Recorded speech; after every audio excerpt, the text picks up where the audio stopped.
राधे राधे। जय श्री कृष्णा। आप सभी का हमारे YouTube चैनल पर हार्दिक स्वागत है। दोस्तों, आज हम सुनाने वाले हैं भगवान श्री कृष्ण की सुंदर कहानियाँ। इन कहानियों में आपको भगवान कृष्ण की महानता और अपने भक्तों के प्रति उनके प्रेम भाव के दर्शन होंगे। इन कृष्ण कहानियों में कुछ कहानियाँ काफी रोचक हैं, जैसे कि कृष्ण भगवान के पास हमेशा रहने वाली बांसुरी की अनोखी कहानी, भगवान कृष्ण और कर्माबाई की खिचड़ी। तो आइए कथा को शुरू करते हैं। द्वापर युग का समय चल रहा था। भगवान श्री कृष्ण के रूप में महाविष्णु अपना 8वां अवतार में जन्म ले चुके थे। सभी देवता, भगवान, सुर, ऋषि मुनि भेष बदलकर एक एक करके बाल कृष्ण से मिलने आ रहे थे।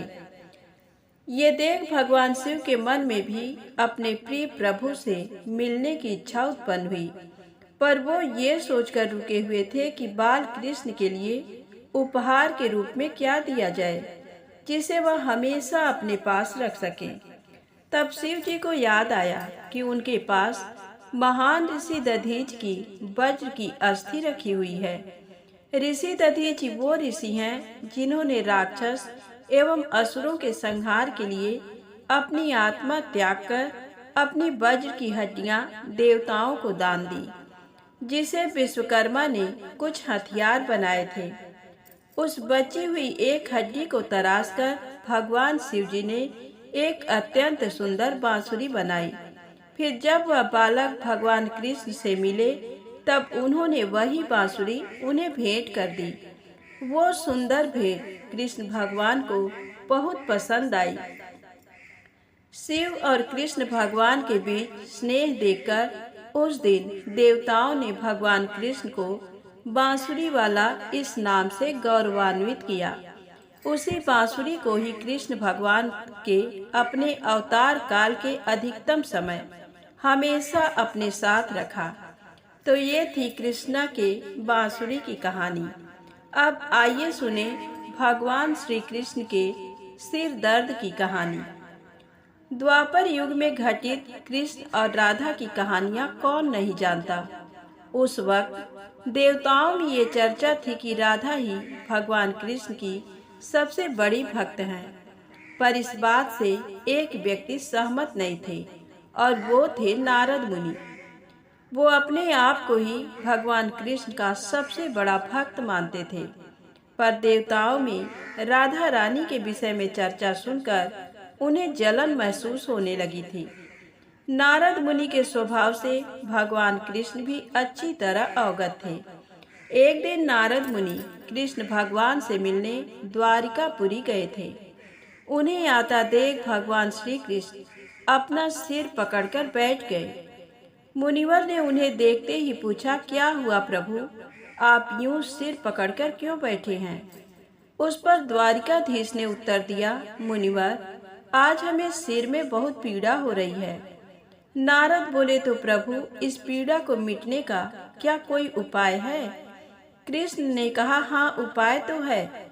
अगर मेरा सबसे बड़ा भक्त अपने चरण धोकर उसका चरणामृत मुझे पिलाएगा तो मेरा सिर दर्द पल भर में ही ठीक हो जाएगा। कृष्ण के मुख से ये उपाय सुनकर कुछ पल के लिए मुनिवर सोच में पड़ गए कि हूँ तो मैं ही सबसे बड़ा कृष्ण भक्त, लेकिन अगर मैं अपने पैर धोकर उसका चरण अमृत प्रभु को पिलाऊंगा तो मुझे नरक जाने जितना महापाप लगेगा। परंतु राधा को भी तो सब कृष्ण का बड़ा भक्त मानते हैं। इतना सोचने के बाद भगवान कृष्ण से आज्ञा लेकर नारद तुरंत राधा रानी के महल में जा पहुँचे और उन्हें प्रभु के सिर में हो रही पीड़ा एवं उसके उपाय के बारे में वृत्तांत सुनाया। ये सुनकर राधा रानी ने एक क्षण का भी विलंब न करते हुए अपने चरण धोकर उसका अमृत एक कटोरी में नारद मुनि के हाथ में लाकर दिया और कहा, मुनिवर, मैं नहीं जानती कि मैं भगवान कृष्ण की कितनी बड़ी भक्त हूँ, पर मैं अपने ईश्वर आराध्य को पीड़ा में नहीं देख सकती।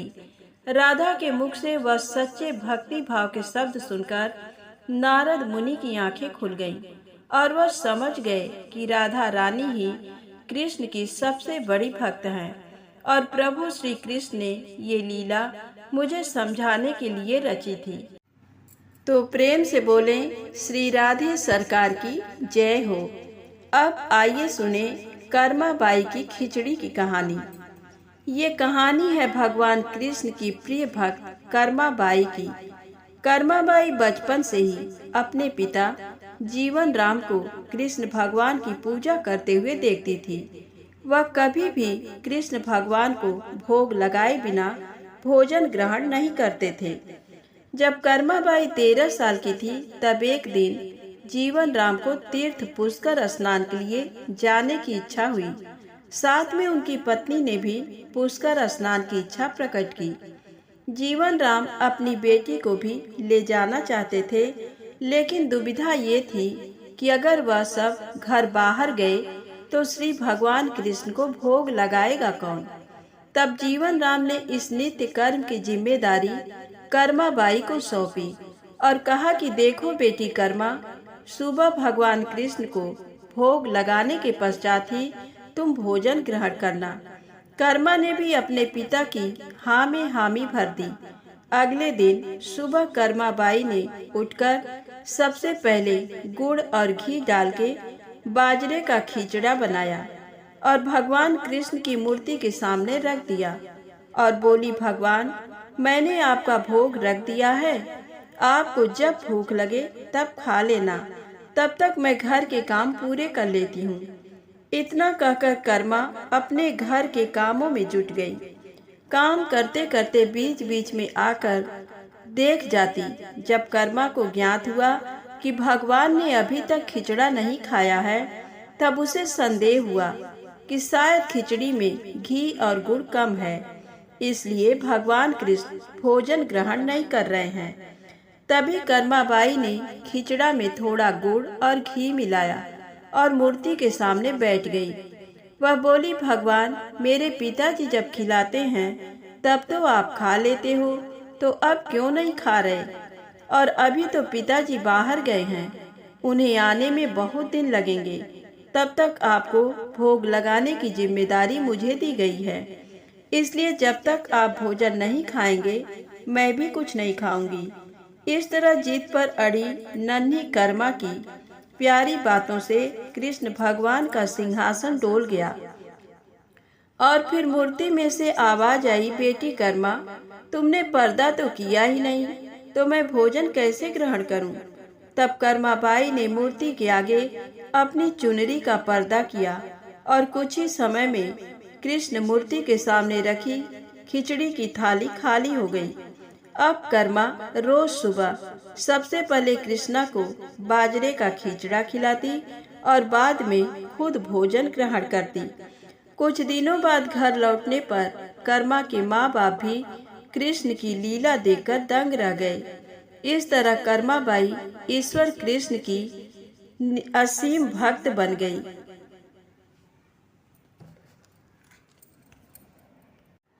इस तरह कर्माबाई भगवान कृष्ण की भक्त बन गई।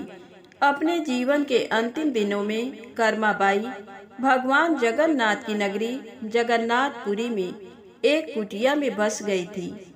वहां पर एक दिन कर्माबाई की कुटिया के सामने एक तेजस्वी कांति वाला बालक आया और उसने कर्माबाई से कहा, मुझे भूख लगी है, माँ खाना दो। उस वक्त भी कर्मा अपने भगवान कान्हा को खिचड़ा का भोग लगा रही थी। कर्मा ने उस बालक को भी खिचड़ा खिलाया। उसके बाद से वही बालक हर रोज कर्मा के हाथ का खिचड़ा खाने आता था। ये सिलसिला कई वर्षों तक चलता रहा। वह बालक कोई और नहीं, स्वयं जगन्नाथ भगवान थे, क्योंकि जिस दिन कर्माबाई का देहांत हो गया उस दिन जगन्नाथ भगवान की मूर्ति की आंखों से आंसू बह रहे थे और उसी रात मंदिर के पुजारी के स्वप्न में जगन्नाथ भगवान आए और अपने दुखी होने का कारण बताया कि उनकी परम प्रिय भक्त कर्माबाई गोलोक सिधार गई है। मैं रोज सुबह उसके हाथ की खिचड़ी खाता था। अब मुझे खिचड़ी कौन खिलाएगा। अगले दिन से मंदिर के पुजारियों ने निर्णय लिया, भगवान को रोज बाजरे के खिचड़ा का भोग लगेगा और उस भोग का नाम दिया गया कर्मा बाई की खिचड़ी। अब आइए सुने चावल के एक दाने की कहानी। द्वापर युग में पांडव वनवासी का जीवन जी रहे थे और महाकपटी दुर्योधन हस्तिनापुर में एक राजविलासी जीवन जी रहा था। एक दिन महर्षि दुर्वासा अपने शिष्यों के साथ हस्तिनापुर अतिथि बनकर पधारे थे। दुर्योधन ने काफी अच्छे तरह से उनका आतिथ्य किया। इसी पवित्र कार्य के बीच दुर्योधन ने अपने मामा शकुनी के साथ मिलकर पांडवों को परास्त करने की एक नई योजना बनाई। जब महर्षि दुर्वासा ने कहा कि अब हम भोजन करेंगे, तब दुर्योधन बोला कि ऋषियों को भोजन करना तो एक महापुण्य का कार्य है, लेकिन महर्षि दुर्वासा मैं आपसे अनुरोध करता हूँ कि इस महापुण्य को प्राप्त करने का अवसर मैं अपने बड़े भ्राता युधिष्ठिर को देना चाहूँगा।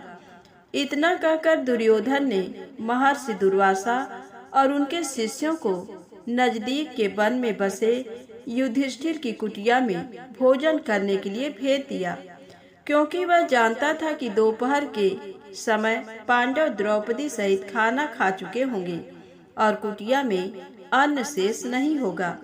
कुछ ही समय में महर्षि दुर्वासा अपने शिष्यों के साथ पांडवों की कुटिया के सामने थे। वहां युधिष्ठिर ने उनका बड़े आदर के साथ स्वागत किया। महर्षि दुर्वासा ने युधिष्ठिर को दुर्योधन के साथ हुआ अपना वार्तालाप बता दिया और कहा कि मैं और मेरे शिष्य स्नान के पश्चात भोजन ग्रहण करेंगे। इतना कहकर वह सभी ऋषिगण स्नान करने के लिए नदी पर चले गए। धर्मराज युधिष्ठिर ने ये बात तुरंत जाकर द्रौपदी को बताई। द्रौपदी ने कहा, इस वक्त तो हमारे पास कुछ भी भोजन शेष नहीं है। द्रौपदी का दिल ये सोचकर घबराने लगा, अगर ऋषियों को भोजन नहीं कराया तो उन्हें महर्षि दुर्वासा के क्रोध और शाप का पात्र बनाना पड़ेगा। उस कठिन घड़ी में द्रौपदी अपने मित्र सखा कृष्ण को याद करने लगी। उसी वक्त लीलाधर कृष्ण ने द्रौपदी की कुटिया के अंदर प्रवेश किया। उन्हें देखते ही द्रौपदी उनके पास दौड़ती हुई गई और उन्हें अभिवादन करके अपनी समस्या बताने लगी। कृष्ण ने कहा, द्रौपदी, तुम्हारी समस्या को कुछ समय के लिए भूल जाओ और सबसे पहले मुझे कुछ खाने को दो। मुझे बड़ी जोरों की भूख लगी है। तब द्रौपदी ने अक्षय पात्र लाकर कृष्ण के हाथ में दिया, साथ ही अपनी समस्या भी बताई। महर्षि दुर्वासा और उनके शिष्य कुछ देर में भोजन करने के लिए आने वाले हैं, लेकिन घर में तो जरा सा भी भोजन शेष नहीं है। द्रौपदी की बात सुनकर कृष्ण मुस्कुराए और पात्र में देखने लगे। उस पात्र में चावल का सिर्फ एक दाना बचा था। ये देखकर भगवान कृष्ण बोले, ये क्या, इसमें तो बहुत खाना बचा है। और वह चावल का बचा हुआ दाना उन्होंने खा लिया। इधर कृष्ण के चावल का वह दाना खाते ही उधर स्नान करके नदी से बाहर निकले महर्षि दुर्वासा और उनके शिष्यों का पेट भर गया और उन्हें डकारें आने लगी और वह युधिष्ठिर की कुटिया की ओर जाने के बजाय अपनी यात्रा के लिए प्रस्थान कर गए। इस तरह चावल के एक दाने से ही कृष्ण भगवान ने ऋषियों को पेट भरकर उनके क्रोध और शाप से पांडवों की रक्षा की। अब आइए सुने भगवान श्री कृष्ण और कुम्हार की कहानी। ये कहानी भगवान कृष्ण के बाल्यकाल की है। बचपन में कृष्ण बड़े ही शरारती थे। आए दिन कृष्ण भगवान के नए नए उलाहने रोज यशोदा मैया के पास आते रहते थे। इन्हीं उलाहनों से तंग आकर एक दिन यशोदा मैया छड़ी लेकर कृष्ण भगवान के पीछे दौड़ी थी और मैया से भागते भागते गोविंद एक कुम्हार के घर घुस गए। उस वक्त कुम्हार अपने काम में व्यस्त था, पर जब कुम्हार की दृष्टि भगवान पर पड़ी तब वह बड़ा ही प्रसन्न हो उठा। कृष्ण बोले, कुम्हार जी, मेरी मैया बहुत क्रोधित है और छड़ी लेकर मुझे ढूंढ रही है। कुछ समय के लिए मुझे कहीं छुपा लीजिए। कुम्हार भगवान श्री कृष्ण के अवतार स्वरूप से ज्ञात था। उसने तुरंत कृष्ण जी को एक बड़े से मिट्टी के घड़े के नीचे छुपा दिया। कुछ समय पश्चात जब यशोदा मैया ने वहां आकर पूछा, क्यों रे कुम्हार, क्या तूने मेरे कान्हा को देखा है? तो कुम्हार ने जवाब दिया, नहीं मैया, मैंने नहीं देखा। कुम्हार और यशोदा मैया के बीच हो रहा संवाद भगवान श्री कृष्ण गौर से सुन रहे थे। फिर जब माता यशोदा वहां से चली गई, तब कान्हा बोले, कुम्हार जी, मेरी माता यदि चली गई हो तो मुझे इस घड़े से बाहर निकालिए। कुम्हार बोला, ऐसे नहीं भगवान, पहले आपको मुझे वचन देना होगा कि आप मुझे 84 लाख योनियों के बंधन से मुक्त कर देंगे। कुम्हार की बात सुनकर कान्हा जी मुस्कुराए और बोले, ठीक है कुम्हार, मैं वचन देता हूँ कि मैं तुम्हें 84 लाख योनियों के बंधन से मुक्ति दे दूंगा। कुम्हार की बात सुनकर कान्हा जी मुस्कुराए और बोले, ठीक है कुम्हार, मैं वचन देता हूँ कि मैं तुम्हें 84 लाख योनियों के बंधन से मुक्ति दे दूंगा। अब तो मुझे बाहर निकालो। कुम्हार बोला, मुझे अकेले को नहीं महाप्रभु, मेरे पूरे परिवार को भी 84 लाख योनियों के बंधन से मुक्त करने का वचन दीजिए, तो ही मैं आपको घड़े से बाहर निकालूंगा। इस पर कृष्ण बोले, ठीक भैया, मैं उन्हें भी 84 लाख योनियों के बंधन से मुक्त करने का वचन देता हूँ। अब तो बाहर निकाल दो।